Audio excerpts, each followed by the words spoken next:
So welcome everyone to today's part two, second part of a three-part free webinar hosted by Prevention Plus Wellness, LLC, located here in beautiful St. Augustine, Florida. I look out my window and it's bright and sunny and weirdly warm this time of year in the 80s, mid 80s, I think. And there's some crazy weather, isn't there, across the country? I hope it's nice where you're at and you're safe and comfortable.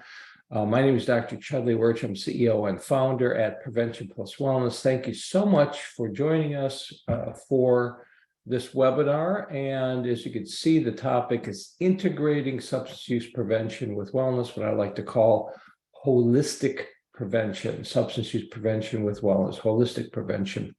So this is part two. We had part one yesterday, part two today, part three tomorrow. Each of these is 1 hour approximately. This was maybe a little bit shorter, this one. So after today's slides that I share with you, we'll have some time for Q&A. There will be 2 test questions, but unlike yesterday's, these test questions I think are quite a bit easier. And so I think everyone will do fine with them. But if you're listening, I think you'll pick up on the main themes and content and conclusions and implications of what we'll be sharing today. So just to summarize, yesterday, what we did was we talked about different models of wellness, how wellness is associated with preventions, generally substance use prevention specifically. Then we looked at the incidence of health risk behaviors for adolescents in the United States, substance use, as well as mental health and chronic disease risk behaviors. Concluded that a lot of that your typical youth in the United States and even abroad is exposed to multiple risks for their mental and physical health, not just substance use, but a host of other health risks, particularly physical inactivity, poor nutrition, not eating breakfast, lack of sleep, lack of stress control, those in particular. And then we looked at the association between wellness behaviors, particularly physical activity and sports and breakfast eating and sleep, in relation to substance use, mental health, and physical health. We looked at actual data, national US data from the CDC, the Youth Risk Behavior Survey Data. We looked at those associations. We're going to continue that discussion today. And again, the purpose of this 3-part webinar is to gain an understanding of the unique, critical, necessary role of wellness in holistic prevention practice if we really want to improve the mental and physical well-being of youth and young adults. Specifically, 2 objectives for today.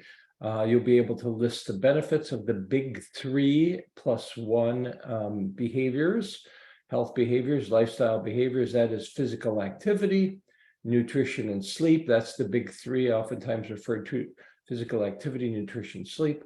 And then I added 1 plus 1 relaxation practice, which seems to be very, very important as well to promoting youth wellness. And then secondly, we're going to examine what research says, actual research findings, individual studies, as well as reviews of studies, highlighting the relationship between wellness behaviors and mental and physical health of particularly young people. So that'll help us fill in the gaps between the data that we looked at yesterday, the actual data from CDC and Youth Risk Behavior Survey data, and look at published studies. So it'll help us understand the direction of these relationships, the strength, the causality, and so forth. So that's what we'll be doing today. So this is part 2 of the 3-part series. By the way, even if you can't make tomorrow's part 3, please do register for it so you get a chance to look at the slides, you get to the recorded webinar, because we will be really finally concluding, what does all of this mean? What are the implications for me as a prevention and health specialist? That's part 3. That's tomorrow. So we're going to be talking about the benefits of the big 3+1 wellness behaviors. Let's start with physical activity and sports. This information comes from the President's Council on Sports, Fitness, and Nutrition, the Science Board 2020. You can go look at that yourself. You can just search it in your search engine, and you'll find the same information. Here's a page right off from that document on benefits of youth sports and physical activity. By the way, it's actually benefits of youth sport. I added physical activity. A lot of times you'll see the literature talk about sports and not physical activity, not sports. Of course, they overlap with each other. So that's why I added PA, physical activity. What are some of the mental, emotional, and social benefits of sports and physical activity for young people? Here's a list of 9 items. I highlighted some that are that take us beyond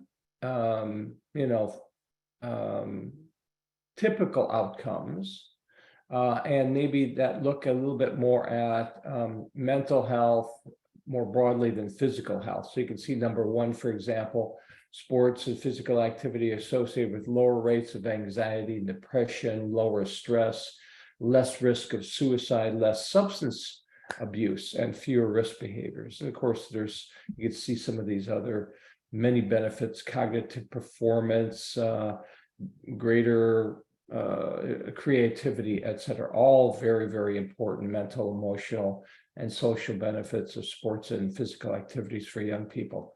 How about physical health benefits? I think these are probably more known among health and fitness professionals, maybe not quite as much among prevention professionals, but bone health and weight status and cardiovascular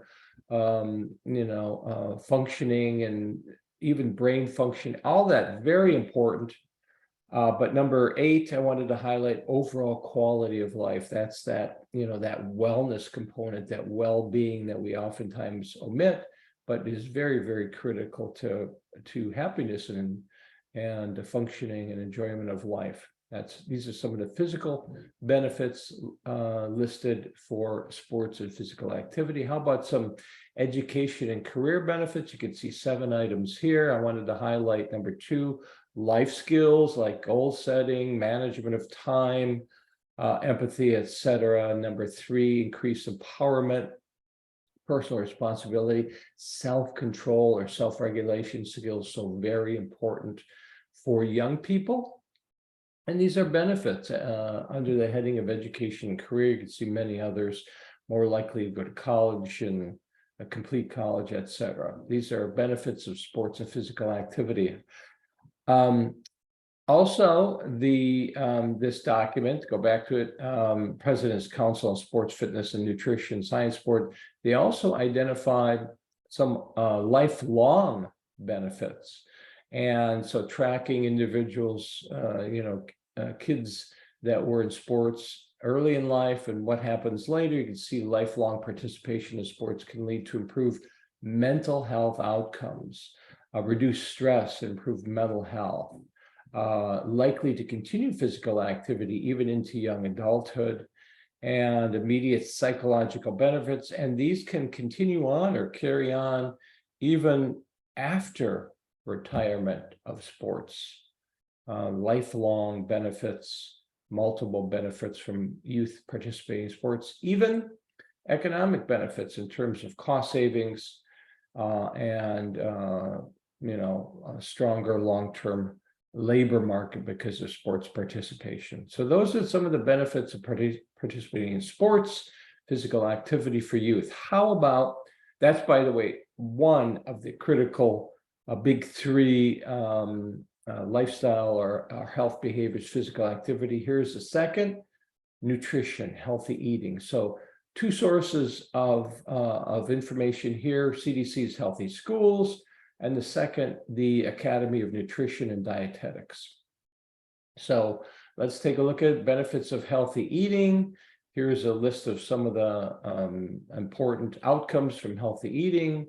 Of course, physical outcomes, healthy body weight, important nutrients, reducing the risk of developing these conditions, these health conditions, cancer, stroke, heart disease, et cetera, really, really important. Even dental caries, dental disease. So, and these are some of the benefits of healthy eating for young people. And then here are some specific benefits to eating breakfast, because we spent some time looking at the role of breakfast. We will continue that trend today when we look at research, but breakfast is really important. These are what, 5 or so benefits. Energy, along with sleep and exercise, eating nutritious foods, eating a breakfast in particular, really essential to having the energy to sustain the day and to be able to function physically and mentally, whether you're in school or out of school, whatever the case may be. But for youth, again, in school, having that energy, breakfast is essential. And related to that, concentration, memory, recall, that relates to better grades, better academic outcomes.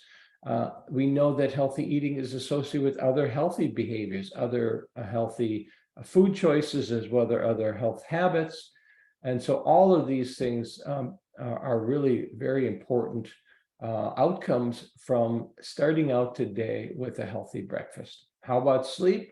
According to the Sleep Foundation 2022, here's some benefits of sleep regarding thinking and academic achievement, brain health, promotes attention, memory, analytic thought. So, you've probably heard of sleep as food for the brain, as medicine. Really, really important. Sleep, this is this third of the big three lifestyle health behaviors: physical activity, nutrition, including breakfast, and sleep. Emotional health, sleep's associated with emotional health. You know this if you interact with teens, preteens, adolescents at all, you'll know if they don't get sleep, that affects their mood, irritability, exaggerated emotional reactions. And there's already that with teens because of hormones, perhaps. So you want them to have enough sleep.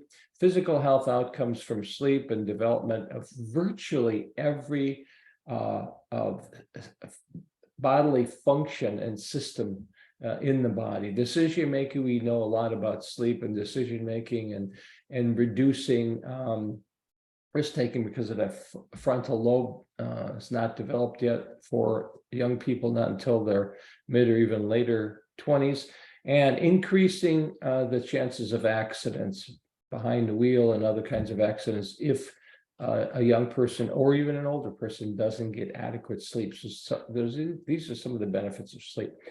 How about beyond the big three: physical activity, nutrition, and sleep? Let's take a look at relaxation practice.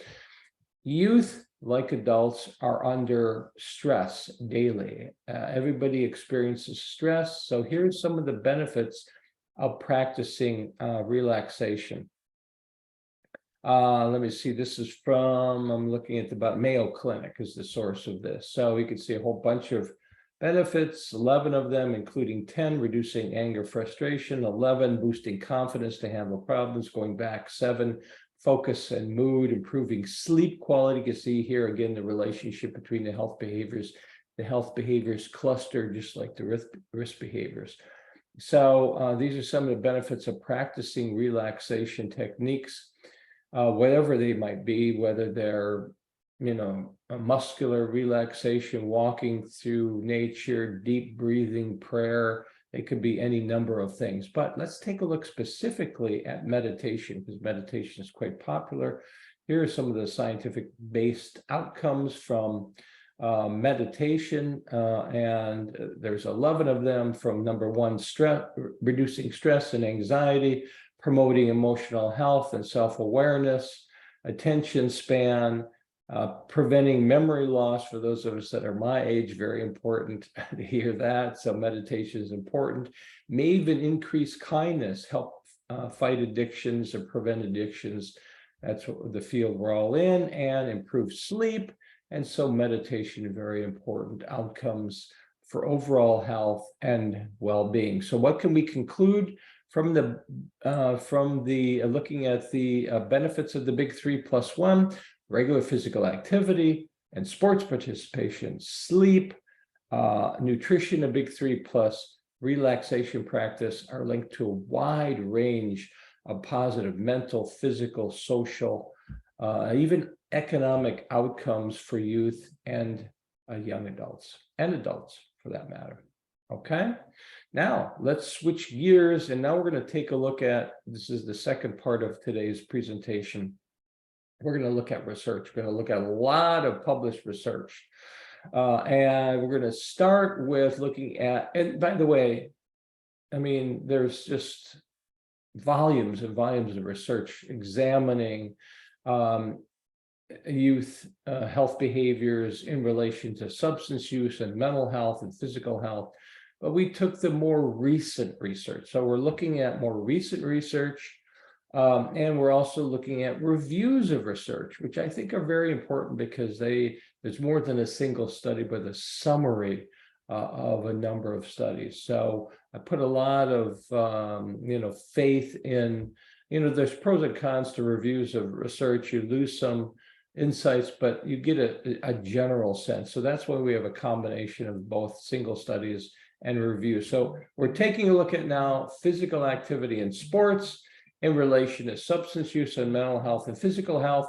We did the same thing yesterday with the YRBS data, but now we're looking at published studies.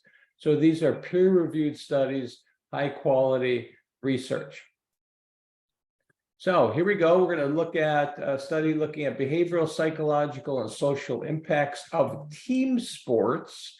And this was a review of published studies, 15 studies specifically published just in 2021. And they found that team sports decreased rates of cigarette and tobacco use, alcohol, and drug use across 7 studies. 5 studies were tobacco, supported that. 7 studies supported reductions in alcohol and drug use.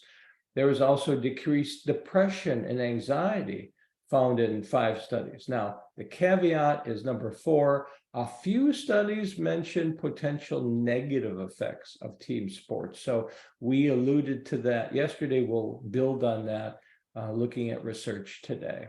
So team sports, positive outcomes, perhaps some negative outcomes as well. Let's take a look at this study. Adolescent physical inactivity increases risks for cannabis use disorder.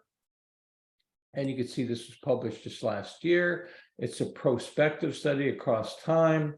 And you can see that the conclusion number 3, that there was an increase in physical inactivity covaried with substance use frequency, which impacted risk for cannabis use disorder. So there is this link between an increase in physical inactivity and risks for cannabis use disorder. So again, physical inactivity more likely to be associated and maybe even precede and impact cannabis use disorder. How about e-cigarette use and sports participation among youth? This was published in 2019. You can see nicotine and tobacco research. I try to highlight which publication and the date for you.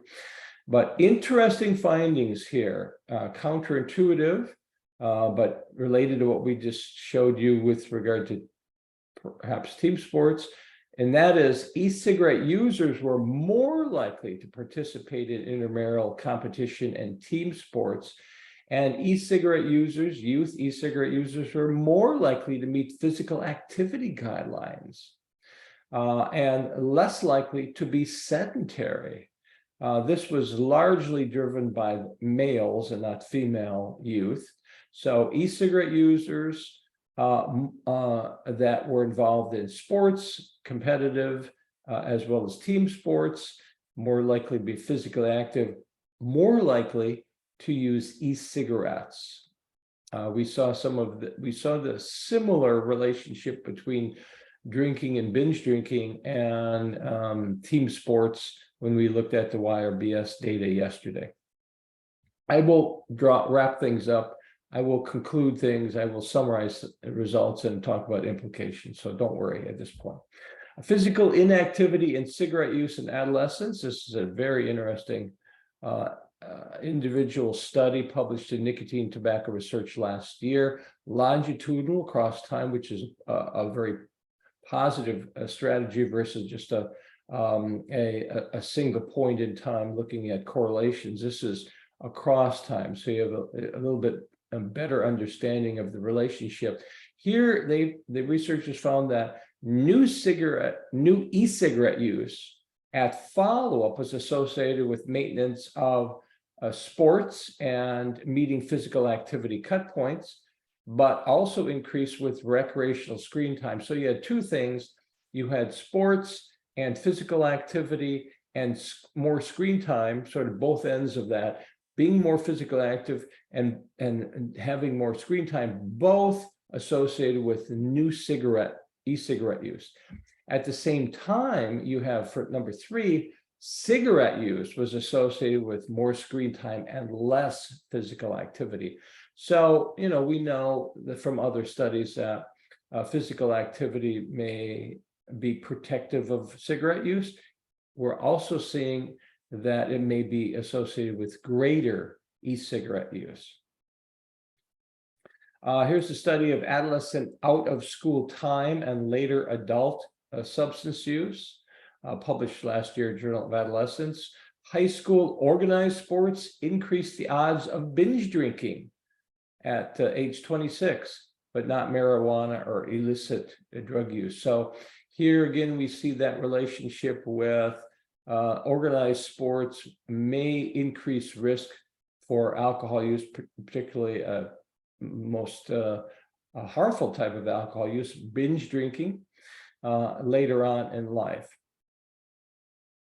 Physical activity and suicide ideation are reviewed. Now we're going to switch gears now and move from substance use to looking at mental health indicators and particularly suicide ideation. This is a review of studies. And the review, there was a large number of people were involved in these studies, reviewed over 80,000, found that those that were active versus those who were inactive were less likely to have suicide ideation. And meeting physical activity guidelines had a significant protective effect against suicide ideation. And then the opposite side of that coin, not meeting guidelines for physical activity were associated with increased suicide ideation. So here we see physical activity being linked to less suicide ideation. And that was a review of studies. Here's a single study on sex differences in adolescent suicide attempts and physical activity. Meeting physical activity guidelines was associated with lower odds for suicide attempts in boys, but higher for girls. So in other words, physical activity may be used differently between boys and girls. Maybe a high physical activity may be an indication of some other mental health issues among girls, but especially for boys, physical activity, lower odds for suicide attempts. Study here on youth physical activity and exercise and mental health promotion. I'll review. Here's a review of studies. Again, I like these because they looked at multiple studies. And these studies showed that interventions, physical activity interventions, reduced depression symptoms, and moderate to vigorous intensity and light intensity interventions also reduced anxiety symptoms. So physical activity interventions reducing depression and anxiety symptoms in young people. School-related physical activity and mental health. This is also a review of studies published 2020. And there's a significant beneficial effect of physical activity, school-based physical activity interventions on resilience, on positive mental health, and on well-being and anxiety. So physical activity interventions may reduce anxiety, increase resilience, improve well-being, increase positive mental health in children and adolescents. So you could see that physical activity interventions with regard to mental health can help prevent some mental health problems and promote greater well-being. Youth physical activity, dietary behaviors, and mental health. We really just focused in this study on the physical activity, and feeling sad and hopeless, for example, was associated with not meeting aerobic physical activity guidelines, males only, and not playing on a sport, whereas suicidal thoughts was associated with not meeting aerobic physical activity guidelines. So you can see again the relationship between physical activity and mental health. This is a review of studies, physical activity, exercise, and chronic disease. So we're going to move now from mental health to chronic disease. And this was a review of studies published 2019. The studies indicated that being physically inactive was associated with increased risk of chronic disease, heart disease, cancer, stroke, etc., among youth, and increased. Now, I'm not sure that those were actually the outcomes. So actually, you don't see too many of those outcomes till later in life. But whatever they found, chronic disease increased. You have to go to the study to look at what those chronic disease measures were. Number 3, increased physical activity and exercise were associated with reduced chronic disease. So increased physical activity, reduced chronic disease, increased physical inactivity, greater chronic disease. And that was a review of studies of physical activity.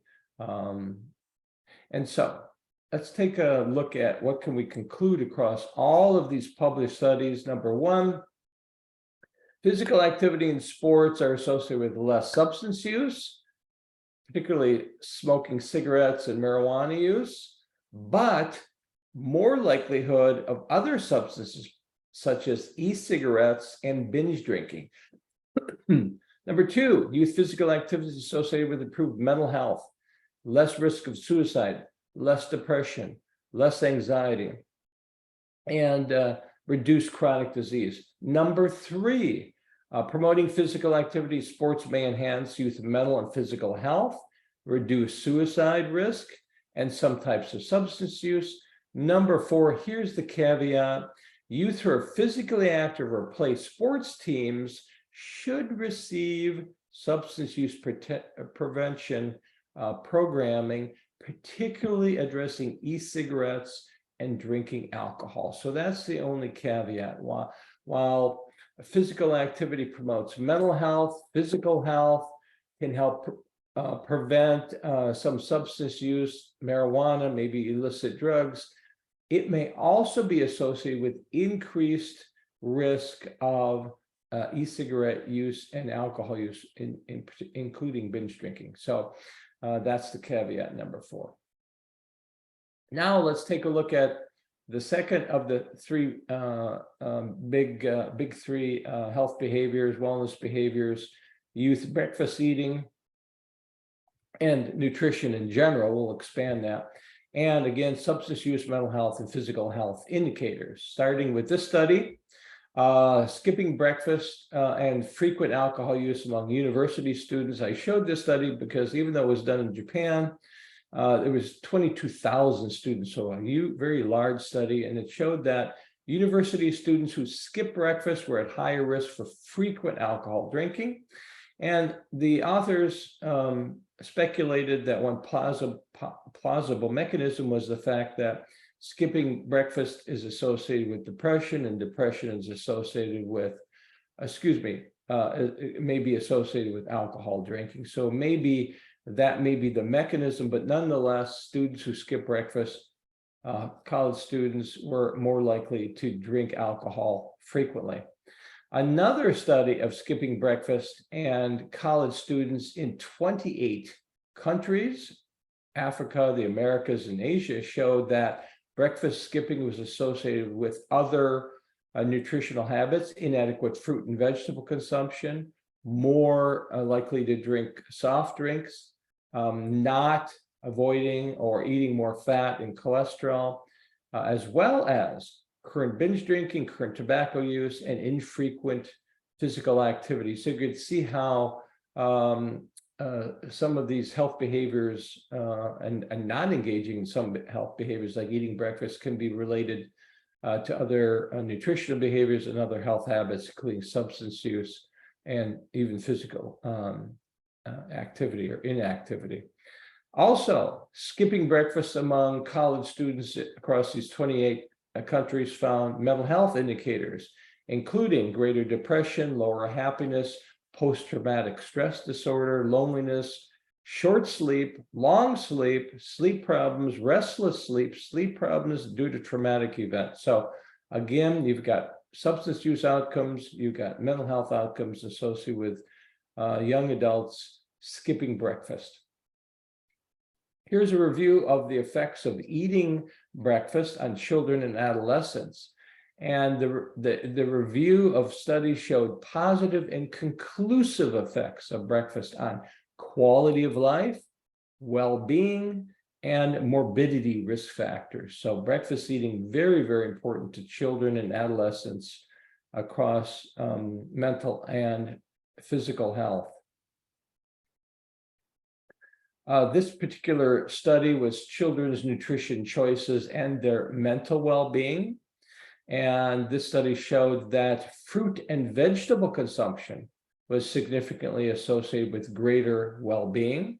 The type of breakfast or lunch consumed was associated with differences in well-being, and not eating any lunch was associated with lower well-being scores. So you could see here, this study showed that it's not just eating breakfast or lunch or eating or not eating, but also the quality of that, what they ate. And again, here we're seeing actually fruit and vegetable consumption among youth being associated with well-being.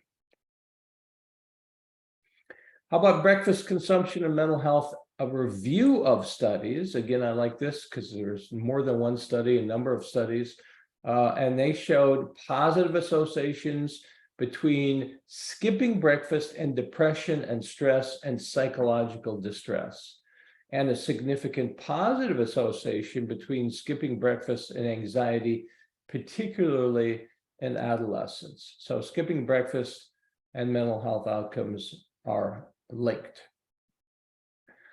Here's a study of children who eat fruits and vegetables have better mental health, and the results showed that eating more fruit and vegetables was linked to better well-being among secondary school pupils.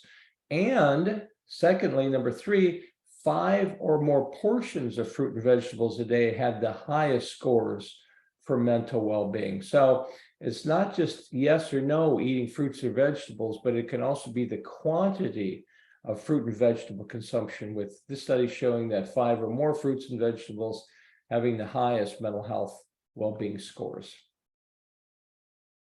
Here's a study looking at breakfast skipping and suicidality among US adolescents. Breakfast skipping increased the risk for suicide ideation, suicide planning, suicide attempts, and medically serious suicide attempt.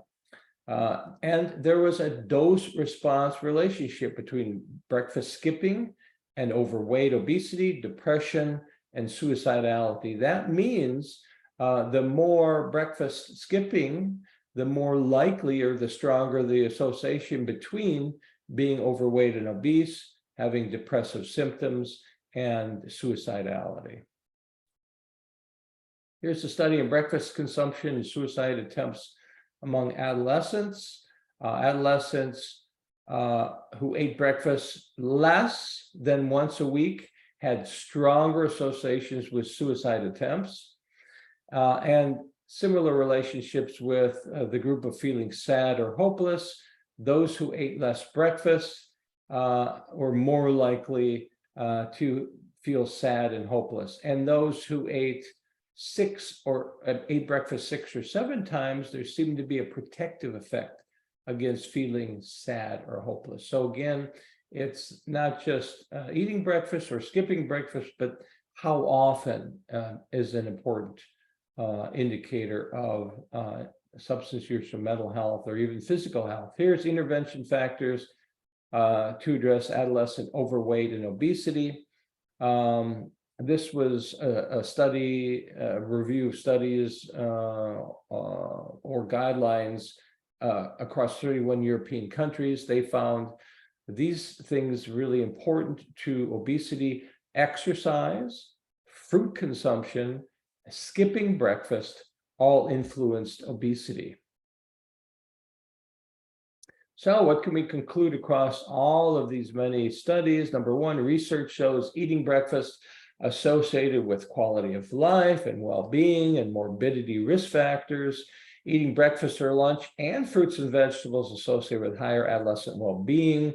Eating 5 or more fruits and vegetables a day associated with the highest level of mental well-being among adolescents. Number two, skipping breakfast, however, is associated with excessive alcohol and tobacco consumption, poor nutrition, less physical activity and sleep, multiple mental health problems among college students, suicidality and depression among adolescents, and as a risk factor for overweight and obesity. So what's the implication? Number three, studies, broad studies of across the United States and multiple other countries suggest that public health strategies aimed at preventing substance use and promoting mental health really need to address daily nutrition, breakfast eating, fruit and vegetable consumption, quality of breakfast and lunch consumption. So all these things really, really important to prevention and wellness. Let's take a look at the third research on the third of the big three health behaviors. That's sleep, and again, in relation to substance use, mental health, and physical health. Here was a study looking at sleep duration and alcohol and cannabis cravings and use, and it showed that stronger cravings for alcohol and cannabis were reported on the morning and the afternoon after a relatively short sleep cycle. Similarly, stronger cravings for alcohol were reported on the morning and afternoon after an accumulation over 14 days of shorter sleep. So we see shorter sleep associated with alcohol and cannabis cravings and use. Here's a study of sleep duration and risk-taking among adolescents. This is a review of studies, not a single study. And the review showed that there were studies highlighted the fact that insufficient sleep was associated with 1.4 times greater odds of risk-taking, including alcohol use, drug use, and smoking that are related to what we're talking about here today. So insufficient sleep, greater risk for substance use. Here is a study of sleep patterns and mental health among US adolescents. And the study here showed that the average sleep of US adolescents was 7.7 hours. So very close to that recommended 8 hours for adolescents. So another 20 minutes or so of sleep would get those youth to that 8 hours. And that 8 hours seems to be almost a magical cutoff for improving health and preventing substance use. So this study found that later weeknight bedtime, shorter weeknight sleep duration, greater weekend bedtime delay, and both short and long periods of weekend oversleep were associated with greater odds of mood and anxiety and substance use and behavioral disorders and suicidality, tobacco smoking, and poor perceived mental and physical health. So lots of associations between sleep issues, sleep problems, quality of sleep, amount of sleep, and substance use and mental health among youth. Sleep and mental health in youth. Here's another review that found insufficient and poor quality of sleep was associated with worse mood and emotional regulation and developing a mood or anxiety disorder and heightened risk of suicide ideation. Again, strong relationships across multiple studies as shown in reviews of research. Here's another review of sleep problems and suicide in youth, showing 10 studies. 7 of those studies found at least one type of sleep problem was a predicted suicide thoughts and behaviors. So 7 out of the 10 studies found at least one type of sleep problem predicted suicide thoughts or behaviors. Here's sleep difficulties and suicidality in youth. Another review showing that there's an association between suicidality and a range of sleep difficulties: insomnia, short or long sleep, weekend oversleep, and above and beyond depressive symptoms. So in other words, the sleep is likely to be the factor, not just from this third variable or factor, depression. I found this study fascinating, or this review of studies, school start times and youth outcomes. So we're looking at an environmental factor here, school start times, SST, school start times. Later school start times were associated with better overall developmental outcomes, longer sleep duration, less negative mood. And number 3, new school start times between 8:30 and 9 were associated with better outcomes than 8 to 8:30. So just moving sleep times, school start times back a half an hour could have a significant positive impact on mental health for young people. Multiple health promoting behaviors and adolescent well-being. I think this really needs to be moved to the next section, but nonetheless, 7 out of 12 health promoting behaviors correlated with adolescents' subjective well-being, particularly increased physical activity, sleep hygiene, bed routine, were unique individual, in other words, predictors of subjective well-being among school-age youth. How about youth sleep and duration and bedtime and obesity? So now we're looking at physical health.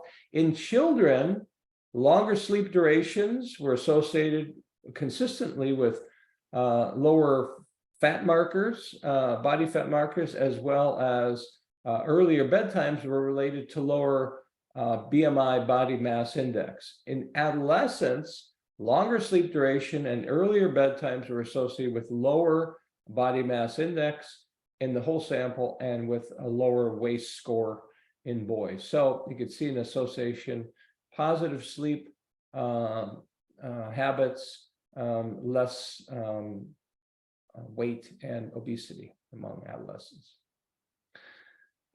What can we conclude from all of these studies? Number 1, research indicates shorter sleep duration, insufficient sleep associated with alcohol, cannabis cravings among young adults, alcohol and drug use, and smoking among adolescents, while abnormal sleep patterns were associated also with adolescent substance use. Number 2, insufficient and poor quality sleep associated with suicidality, anxiety, mood disorders, and perceived mental and physical health among youth. Number 3, longer sleep duration and earlier bedtimes associated with less youth obesity. What can we conclude, or what are the implications? Number 4, recommendations from myself based on my interpretation of all this research and also the data we ran yesterday. Integrating sleep within substance use and suicide prevention and mental health promotion programs for youth and young adults could actually have a positive impact on young people, substance use, as well as mental and physical health. And don't forget that one review of studies. Really, if you can, support school, high school usually starts the earliest, but if we can just push that back, half of an hour, 8:30 to 9 o'clock may have a significant impact on overall health of high school adolescents.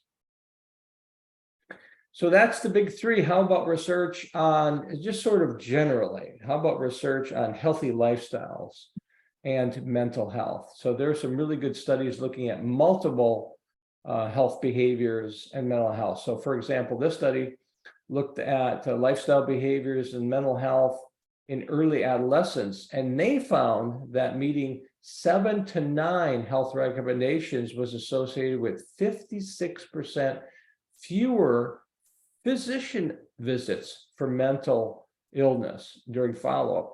And for every additional recommendation, health behavior recommendation met, was associated with 15% fewer physician visits for mental health. So you see this strong association between a meeting, meeting physical, or I would just say health recommendations, nutrition, sleep, physical activity, so on. They had 9 of them.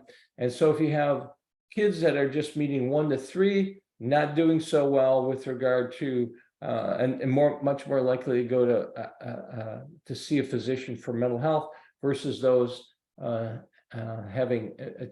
reaching 7 to 9, achieving 7 to 9 recommendations for health. So really, the more health recommendations a young person achieves, the less likely they're to go to a physician for mental health visits. And that has significant ramifications for economics, for medical care costs.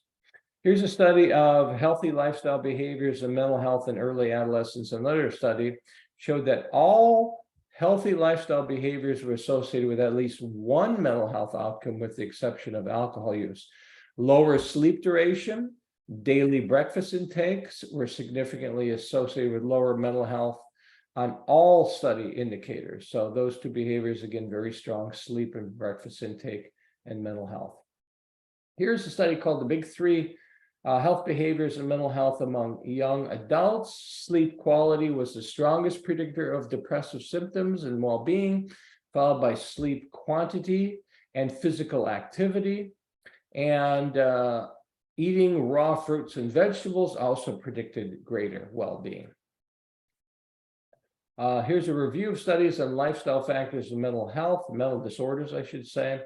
And this was published in World Psychiatry 2020. Physical activity is being used in the research, published research, in primary prevention and in clinical treatment across a spectrum of mental disorders. Tobacco smoking is a causal factor in both common and severe mental illness. And poor sleep is a key modifiable lifestyle factor for mental illness. So this review just came out and said, hey, here we go. These are, these lifestyle behaviors are causative and can help prevent mental health problems and promote mental health. Adolescent health behaviors and mental health. Here's a study showing meeting physical activity guidelines, including consuming breakfast every day, not smoking or consuming alcohol past 30 days, sleeping at least 8 hours a day, were all independently associated with lower odds of mental health problems. And number 3, for every additional positive health behavior met, this sort of relates to that earlier study, there were significantly lower odds of reported mental health problems. So it's not just, one health behavior or another, but the more health behaviors young people engage in, according to several of these studies, the less likely they'll have mental health problems and have better mental health. So what can we conclude? Large sample studies of adolescents and young adults, as well as reviews of research, show that multiple health lifestyle behaviors, nutrition and breakfast and sleep, physical activity, are associated with mental health and illness, including the big 3 health behaviors and avoiding substance use. So the big 3 plus 1 may also be viewed as physical activity, nutrition, sleep, and avoiding substance use. Number 2, research indicates that greater number of health behavior goals met, the greater mental health outcomes. Number 3, addressing multiple health behaviors and single prevention interventions have the potential to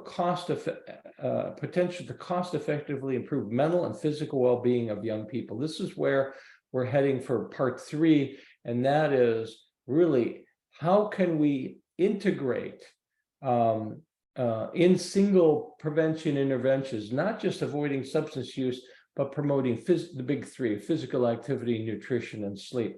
Lastly, number 4, substance use and behavioral health professionals should provide youth with motivational strategies to initiate and maintain recommendation levels of physical activity, nutrition, sleep, avoiding substance use, all to promote physical and mental health of young people.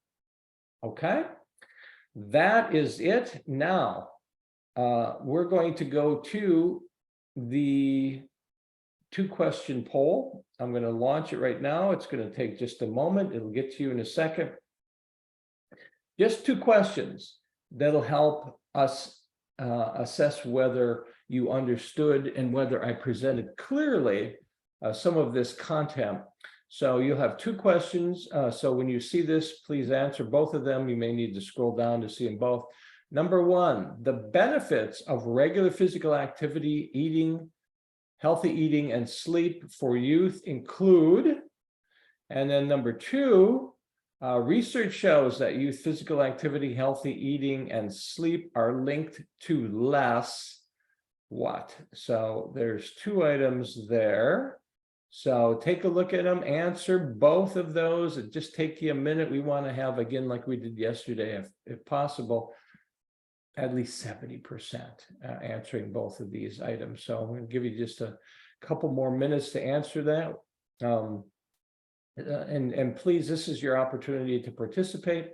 And then beyond this, we are going to open it up for Q&A. If you have any questions, you have any comments, if there was something that was not clear, if you have an opinion about something, hey, this is your time, you can share it. Please do take part. So we got 2 questions. We were up to 60%. We're almost there. If we can get to 70% or more, we're going to cut it off. So we're very close to that right now. And so please do answer these. Just 1 more minute we'll give you to answer these 2 questions. We're already up to 69% have responded to these 2 items. Thank you so much for participating. You guys are awesome. And so just another 30 seconds or so to make sure we get up to that 70% and that everybody has had an opportunity to answer these 2 questions and to see if they think they know the answers. So another 15 seconds or so, we're up to 70% already. So thank you for that. 7 out of 10 of you have responded, and even more now. So we're up to 72%. So just another few seconds. So if you can answer both of these questions, that would be great, great, great. Thank you so much for your participation. You guys are awesome. So it looks like we're up to 74%.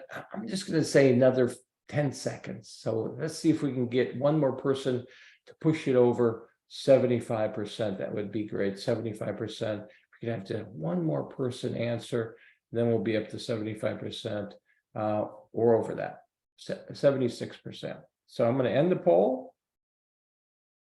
and I'm going to share the results with you. It'll be coming to you in just a moment. So let's take a look at it.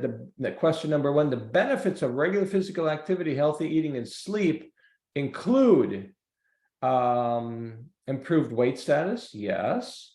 Greater emotional health, yes. Better grades, yes. And so the real answer is D, all of the above. 94% of you got that. Congratulations. The majority of you did answer that. Those are some of the benefits: physical, mental, social, economic, etc. Lots and lots of benefits. And preventing substance use also. All benefits of these big 3 health behaviors: physical activity, nutrition, sleep. All right, let's look at number 2, a little bit trickier. Research shows that youth physical activity, healthy eating, and sleep are linked to less.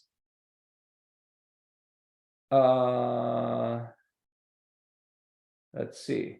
Research shows that physical activity, eating, and sleep are linked to less suicide. That should be correct.